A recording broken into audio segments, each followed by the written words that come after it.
সাহাবাদেরকে আল্লাহ নবী কেন বললেন? কারণ কবর এমন একটা ভয়ঙ্কর জায়গা।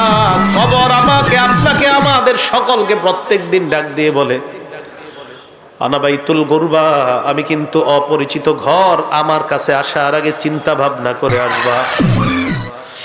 আনা বাইতুল ওয়াহদা, আমি একা থাকার ঘর, আমার কাছে আসার আগে চিন্তা ভাবনা করে আসবা। আনা বাইতুদ দুদ, আমি পোকামাকড়ের ঘর, আমার কাছে আসার আগে চিন্তা ভাবনা করে আসবা। আনা বাইতুত তুরাব, আমি মাটির ঘর, আমার কাছে আসার আগে চিন্তা ভাবনা করে আসবা। মুসলমান মাটির উপর যখন একটা দৌড় দেন, সাবধানে দৌড় দিবেন। এক বর্ণনায় পাওয়া যায়, জমিনের উপর যারা জোরে জোরে চলে, হতে পারে এর কারণে কবর তার সাথে ভয়ঙ্কর আচরণ করবে। কবর বলবে, আমার পিঠের উপর